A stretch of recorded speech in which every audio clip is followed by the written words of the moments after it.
ఉదయకాల ప్రార్థన. కృపాసత్య సంపూర్ణుడా, సర్వోన్నతుడా, సకల సృష్టికి కారణభూతుడా, మీకు స్తోత్రములు, మీకు స్తుతులు, వందనాలు చెల్లిస్తున్నాం తండ్రి. అయ్యా, గడిచిపోయినటువంటి రాత్రి అంతను కూడా మీ కాపుదల కంచ మాకును మా కుటుంబానికి దయచేసినందుకు స్తోత్రాలు. మంచి నిద్రతో మమ్మల్ని సంతృప్తి పరిచినందుకు వందనాలు. అయ్యా, ఈ ఉదయాన్ని చూడలేక ఎంతో మంది గతించిపోయారు. అయినప్పటికీ మీ యొక్క కృప చొప్పున, మీ యొక్క కరుణ చొప్పున మా అందరినీ జ్ఞాపకం చేసుకొని సజీవ లెక్కల్లో ఈరోజు మమ్మల్ని నిలవబెట్టుకున్నందుకు స్తోత్రాలు నాయన, స్తుతులు, కృతజ్ఞత అర్పణలను చెల్లిస్తున్నాం తండ్రి. ఎస్ లార్డ్, నేను చెప్పిన మాట తప్పకుండా జరుగును అని యెహెజ్కేలు గ్రంథం 12వ అధ్యాయము 28వ వచనం ద్వారా తండ్రి సెలవిస్తున్నారు. అవునయ్యా, బిడ్డలకు ఏ వాగ్దానం అయితే మీరు చేసి ఉన్నారో, ఏ మాటనైతే చెప్పి ఉన్నారో అది ఖచ్చితముగా జరిగి తీరుతుందని, దానిని ఆపగలిగిన సామర్థ్యము ఏ మనిషికి, ఏ శక్తికి లేదు అని ఆయన తెలియజేస్తున్నారు. తండ్రి, బిడ్డల జీవితంలో వారి ఎడల మీరు జరిగించాలనుకున్నది ఈరోజు జరిగించమని బ్రతిమాలుకుంటున్నాం. వారికి తోడై ఉండమని, అయ్యా, వారి యొక్క కార్యములన్నిటినీ కూడా సఫలపరచుమని ప్రార్థిస్తున్నాం ప్రభువా. ఈ ఉదయకాలాన్నే లేవగానే ఈ ప్రార్థనలో ఏకీభవిస్తూ ప్రార్థనతో తమ యొక్క రోజును ప్రారంభిస్తూ ఉన్న ప్రతి ఒక్క బిడ్డను కూడా పేరు పేరున దీవించండి, ఆశీర్వదించండి. ఈ రోజున ప్రభువా, మీ చిత్తాన్ని గ్రహించి మీ చిత్తాన్ని బట్టి జీవించే కృప దయచేయండి. మా మాటలు, మా నడవడిక, మా ప్రవర్తన, మేము చేస్తున్న పనులు అన్నీ కూడా మీ నామాన్ని ఘనపరచడానికే సహాయం దయచేయండి.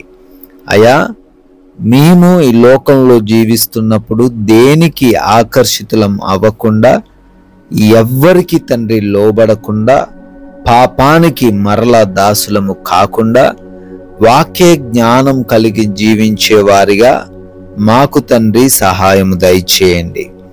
చేస్తున్నటువంటి ప్రతి పనిని బట్టి అడుగుతున్నాం. ప్రతి ఒక్క పనిలోనూ దీవెనలు దయచేయండి. అయా, ప్రతి బిడ్డను తండ్రి నూరంతలుగా ఫలింప చేయండి.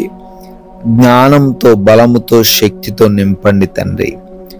ఆగిపోయి ఉన్న పనులు కూడా మీ కృపను బట్టి మరలా పునరుద్ధరించబడుటకు సహాయము దయచేయండి నాయన.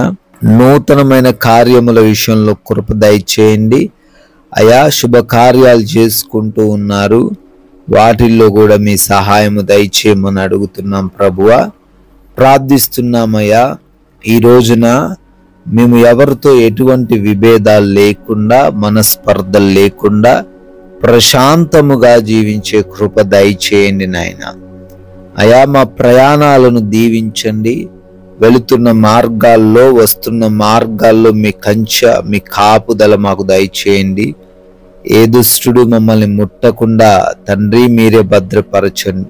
ఏ అపాయం, ఏ ప్రమాదం ఎవ్వరికి జరగకుండా మీ రక్షణలో ప్రతి బిడ్డను భద్రపరచమని, సురక్షితంగా మా ప్రాంతాలు చేర్చబడే కృప దయచేయమని అడుగుతున్నాం తండ్రి. అయ్యా, అదే రీతిన ఎగ్జామ్స్ అని, ఇంటర్వ్యూస్ అని వెళుతున్నారు. వారు క్వాలిఫై అవ్వడానికి, సెలెక్ట్ అవ్వడానికి సహాయం దయచేయండి. మంచి జ్ఞానమును, అయా జ్ఞాపక శక్తిని అనుగ్రహించండి.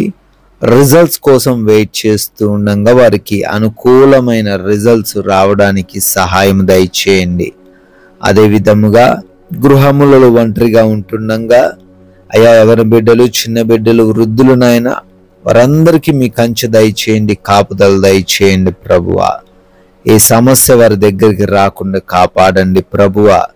నాయన, ఈ రోజున హాస్పిటల్స్కి వెళ్తున్నారు, రిపోర్ట్స్ నిమిత్తం, డెలివరీస్ నిమిత్తం, ఆపరేషన్స్ నిమిత్తం వెళ్తున్నారు. అయా, వారందరికీ అయా మీ సహాయం అనుగ్రహించి అనుకూలముగా పరిస్థితులను మార్చమని అడుగుతున్నాం ప్రభువా.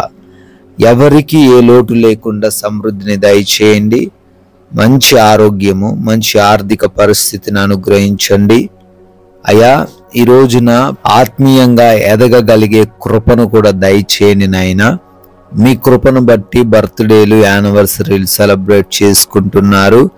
ప్రతి ఒక్క బిడ్డను కూడా దీవించండి, వారి కుటుంబాలను ఆశీర్వదించండి. మేము కొందరికైనా మీ యొక్క పరిశుద్ధమైన లేఖనాలను ప్రకటించి రాజ్య వ్యాప్తిలో పాలిభాగస్తులయ్యే ధన్యత మాకును దయచేయమని యేసుక్రీస్తు వారి జీవం కలిగిన నామంలో ఈ ప్రార్థన అడిగి వేడుకొని పొందుకొని ఉన్నాము తండ్రి. ఆమెన్.